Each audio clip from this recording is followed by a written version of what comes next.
जय हिंद। देखिए, इस साल उत्तर कोरिया लगातार अपने बैलिस्टिक मिसाइलों का परीक्षण कर रहा है, जो कि कई देशों को ऊपर से भी गुजरा है। तो चलिए इस वीडियो में हम समझेंगे कि बैलिस्टिक मिसाइलें क्या होती है और इसकी क्या क्या विशेषता है, और उत्तर कोरिया के दुश्मन कौन कौन से और दोस्त कौन कौन से, जिसके कारण उत्तर कोरिया अपने यहाँ लगातार बैलिस्टिक मिसाइलों का परीक्षण एवं प्रयोग कर रहा है। तो सबसे पहले हम जान लेते हैं कि उत्तर कोरिया के दुश्मन कौन कौन से। देखिए, आप देखेंगे चाइना के इधर 4 देश मिलेंगे जो कि छोटे छोटे हैं, लेकिन यहाँ के जो विकास है वह बहुत ही अन्य देशों की तुलना में बहुत ही अधिक है। जैसे कि देखिए, चाइना के इधर सटे हुए उत्तर कोरिया और उत्तर कोरिया के दक्षिण कोरिया, यहाँ पर ताइवान, और इधर हमारा मिलेगा जापान। तो देखिए, ये जो दक्षिण कोरिया है, इस पिछले कुछ वर्षों से दक्षिण कोरिया में इतना विकास हुआ है कि इस एशियन टाइगर कहा जाने लगा, और यहाँ के जो इंफ्रास्ट्रक्चर है और जितना भी विकास की चीजें हैं वो सब लगातार दक्षिणी कोरिया में बढ़ती ही जा रही है। तो उत्तर कोरिया दक्षिणी कोरिया में यह दुश्मन है, लेकिन चाइना के इस दक्षिण कोरिया से डायरेक्ट उतना दुश्मन नहीं है। इसे उत्तर कोरिया और चाइना जो है आपस में दोस्त है। जब ये दोस्त है तो उत्तर कोरिया दक्षिण कोरिया को मानता है दुश्मन, इसलिए चाइना भी कहता है तुम भी मेरे दुश्मन हो। और इसी तरह से देखिए, ये तो उत्तरी कोरिया का दक्षिणी कोरिया का दुश्मनी होता है। अब देखिए, ये जो ताइवान है यहाँ पर चाइना के बगल में, ये छोटा देश है, इसका भी विकास आप देखेंगे पिछले कुछ वर्षों से बहुत ही अधिक हुआ है। यहाँ के जितने भी देश के लिए देश के लिए जो भी विकास की चीजें होती है वो सब ताइवान में लगातार वृद्धि हो रही है, और यह अपने विकास के स्तर पर लगातार ही बढ़ रहा है। तो चाइना कहता है कि यह ताइवान समझिए कोई देश नहीं है, ये चाइना का ही भाग है, और चाइना इसे समझिए इसके लेने के लिए आप समझिए नैन्सी पेलोसी आई थी, कितना कुछ किया गया था पूरी तरह से उनको रोकने के लिए। अपने यहाँ पर जितने भी नेवी थी पूरी नेवी से और लड़ाकू ऊपर से समझिए इधर इधर चारों तरफ से लड़ाकू विमान से ताइवान को घेर लिया था। तो आप देख रहे हैं कि चीन जो है ताइवान का दुश्मन बनता है, मतलब अपना ही अंग बनता है, जिसके कारण ताइवान तो एक स्वतंत्र देश अपने आप को घोषित कर चुका है। तो ये जो ताइवान का है इसमें दुश्मनी है ताइवान और चीन में। अब देखिए, यहाँ पर जो चीन है दक्षिणी कोरिया के साथ कोई भी चीन की दुश्मनी ज्यादा नहीं थी, केवल केवल किसके कारण, तो उत्तरी कोरिया का। इसी तरह से ये जो ताइवान है, ताइवान के साथ उत्तरी कोरिया का कोई दुश्मनी नहीं है, लेकिन ये दोस्त है, दोस्त के कारण ये भी दुश्मन बन गया। अब देखिए इस जापान का तो आप टेक्नोलॉजी के बारे में जानते ही हैं। और ये जो जापान है, इसमें जापान और ताइवान में ज़्यादा मतलब कि पूरी तरह से दोस्ती नहीं है। वैसे ये आपस में लड़ते उड़ते नहीं है, लेकिन इसमें ज़्यादा संबंध पूरी तरह से मजबूत नहीं है। फिर भी ये आपस में नहीं युद्ध होता है, ना ही दक्षिणी कोरिया के साथ। अब देखिए, अमेरिका जो है, अमेरिका के दोस्त दक्षिणी कोरिया है। आप देख रहे हैं कि दक्षिणी कोरिया अमेरिका के साथ बहुत सारे सैन्य अभ्यास किया है, नौसैनिक अभ्यास किया है ये दक्षिणी कोरिया। और इस जापान में तो अमेरिका की खुद नौसेनाएं रहती है। यहाँ पर भी जो ये जापान है, ये जापान में भी अमेरिका के जो नौसैनिक अभ्यास है, यहाँ पर भी है, सैन्य अभ्यास है, यहाँ पर भी जापान में भी किया है। और इसी तरह से ताइवान का आप समझिए रहे, नैन्सी पेलोसी खुद यहाँ पर आई थी चर्चा कोरोना काल को लेकर, और जितने जलवायु परिवर्तन को लेकर, यहाँ की सुरक्षा को लेकर यहाँ पर आए थे। तो यह चाइना बौखला गया था। तो ये जो अमेरिका है, इन सबको जो समन्वय बनाना चाहता है, इनमें दक्षिणी कोरिया जापान में अच्छा संबंध हो, और ये ताइवान और जापान में अच्छा संबंध हो। इस तरह से जो चाइना है इसको अच्छा नहीं लगा ये जो जापान है इसके साथ संबंध बना रहे, और उत्तरी कोरिया भी इसको अच्छा नहीं लगा कि दक्षिणी कोरिया भी जापान के साथ संबंध बना रहे, क्योंकि अब जापान को तो समझ ही रहे हैं टेक्नोलॉजी के मामले में कितना आगे है।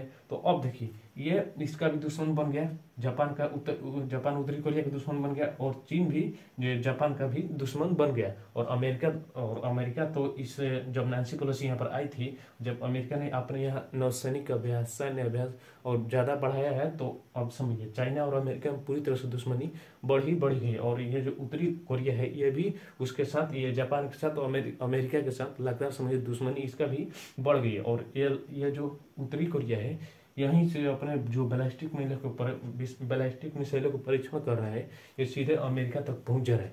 तो आप चलिए समझते हैं कि ये बैलिस्टिक मिसाइलें क्या होती है। देखिए, ये तो उत्तर कोरिया का दुश्मन हो गया, और दोस्त कौन कौन से इसको हम समझें। आप चलिए समझते हैं कि बैलिस्टिक मिसाइल है।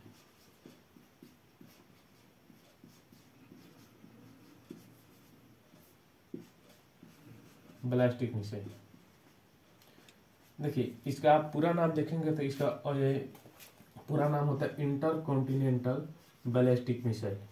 और समझिए, इंटरकॉन्टिनेंटल बैलिस्टिक मिसाइल मतलब अंतर महाद्वीपीय बैलिस्टिक मिसाइल होता है। अंतर में इसका पूरा शुद्ध हिंदी देखेंगे तो अंतर महाद्वीपीय प्रक्षेपित प्रक्षेपास्त्र, मतलब ये ऐसा, अगर समझिए ऐसा प्रक्षेपास्त्र है जो कि एक महाद्वीप से दूसरे महाद्वीप तक चला जाता है। जैसे कि ये जो उत्तरी कोरिया है ये आता है एशिया महाद्वीप में, और इधर देखेंगे जापान के इधर तो हमारा मिलेगा उत्तरी अमेरिका। उत्तरी अमेरिका में है यूएसए है, अमेरिका जिसको हम कहते हैं संयुक्त राज्य अमेरिका, यूनाइटेड स्टेट।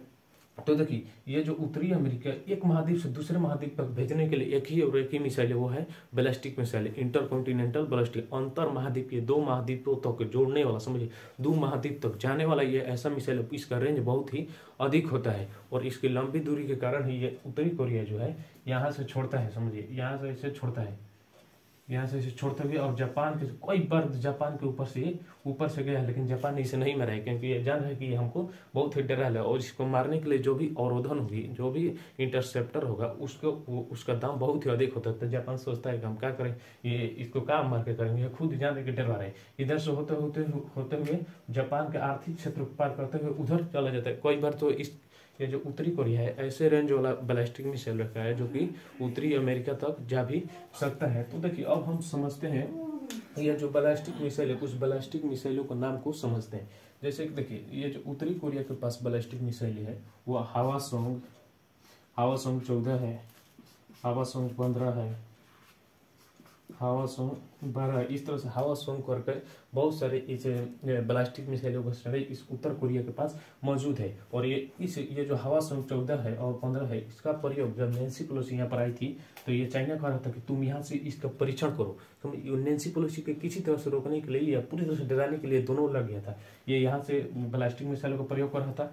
अमेरिका तो आप समझिए ना कितना ही शक्तिशाली देश है, तो वो रुका नहीं। और इधर से आप समझिए ये जो अपने नौसेना भेज दिया, उधर से लड़ाकू विमान भेज दिया कि नैन्सी पेलोसी अब नहीं है, लेकिन इनका पूरा व्यर्थ रहा। और ये यहाँ पर देखिए खुद चाइना का मुख्य रूप से इसके दुश्मनी है, लेकिन ये भी इसको भी कह दिया कि तुम अपना बैलिस्टिक मिसाइल का प्रयोग करो। ये भी अपना बैलिस्टिक मिसाइल का प्रयोग कर लिया था। यही बैलिस्टिक मिसाइल का प्रयोग किया था 14 और 15, लेकिन फिर भी वो नैन्सी पेलोसी नहीं रुकी। तो आप समझ रहे हैं कि प्रत्यक्ष ये जो उत्तर कोरिया है ताइवान और चीन के कहने पर इस बैलिस्टिक मिसाइल का प्रयोग किया था। तो अब देखिए हाल ही में जापान के रक्षा मंत्रालय ने बताया है कि ये जो उत्तर कोरिया है अपने इस पश्चिमी भाग में, यहाँ पर देखिए यहाँ पर करता है, ये तो उत्तर कोरिया एक पूर्वी भाग है, पश्चिमी भाग में चाइना को देखा करता है, देखो हम तुम्हारा दोस्त है और हम करते हैं बैलिस्टिक मिसाइलों का परीक्षण। यहाँ पर ये बैलिस्टिक मिसाइल परीक्षण करता है और यहाँ से समझिए पश्चिमी भाग से होते इसके पूर्वी भाग को पार करते हुए ये जो जापान है, जापान के यहाँ पर विशेष आर्थिक क्षेत्र को पार करते हुए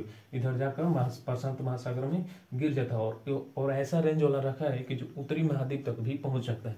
लेकिन आप समझिए ये उत्तरी महाद्वीप तक पहुंचने वाला प्रयोग कभी नहीं करेगा। ये जान रहा है कि अगर वो ये चल गया तो अमेरिका बहुत ही मार मारेगा।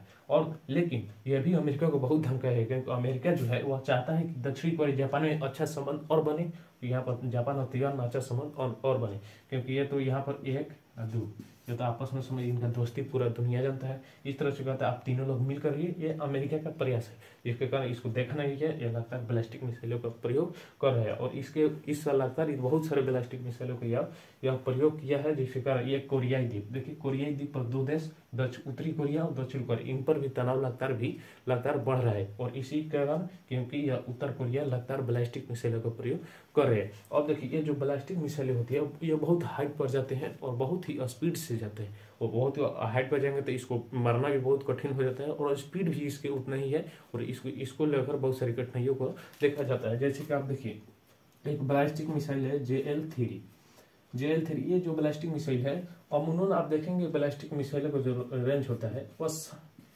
7000 किलोमीटर होता है अमूमन आप देखेंगे, लेकिन कुछ को स्पेसिफाई किया जाता है, मतलब कुछ इसमें और वो किया जाता है। तो ये जैसे कि यहाँ पर JL3 है, इसका आप देखेंगे जो रेंज है वो 10,000 किलोमीटर है। तो 10,000 किलोमीटर है और इससे भी अधिक रेंज वाला आप और मॉडिफाई करके इसको बना संशोधित करके और इसे रेंज वाला किया जाता है। इसका रेंज पहुंच जाता है 15,000 किलोमीटर तक। अब देखिए 15,000 यहाँ से आराम से उत्तरी कोरिया से इधर ही जापान को उधर ही है, अमेरिका वहां तक पहुंचने में ये पूरे तरह से सक्षम है। तो इस तरह से आप समझे कि इंटरकॉन्टिनेंटल बैलिस्टिक मिसाइल क्या होती है और इसकी विशेषता क्या होती है। और उत्तरी कोरिया आप समझ रहे हैं जापान के ऊपर कोई बार कर दिया है और उधर पर बीच में गिरा है, ना उधर अमेरिका में ना इधर जापान में, जान रहे हैं कि दोनों धो देगा, सीधे ये बीच में गिरे हैं। और इसी कारण से देखते हुए लगातार दक्षिणी कोरिया सोचा कि हमारा सटल है और यहाँ पर मुझे लगातार तनाव बढ़ता जा रहा है। तो दक्षिणी कोरिया ने सोचा, यहाँ के दक्षिणी कोरिया को जो राष्ट्रपति कार्यालय उन्होंने सोचा कि इस बैलिस्टिक मिसाइलों को सुरक्षा हेतु हम अपना एक आपात की बैठक बुलाएं। और दक्षिणी कोरिया भी अपने आपात की बैठक चाहता है बुलाए, और अमेरिका को बुलाए, यहाँ पर जापान को बुलाए, और ये समझिए यहीं पर बैठ के करें, पूरी तरह से बैठक करें, तब इसे ये जो इसको लहकाता है, चलो चलो तुम करो, मेरी बात मानो, और पूरी तरह से धमकाओ ताइवान को, इधर हम धमकाते हैं, तू इधर दक्षिणी कोरिया और जापान को उधर। और यहाँ का जो किम जोंग को तब समझते हैं बहुत ही वो पागल व्यक्ति है। तो ये रहा इसकी पूरी कहानी। अब यह वीडियो यहीं पर समाप्त होता है। जय हिंद।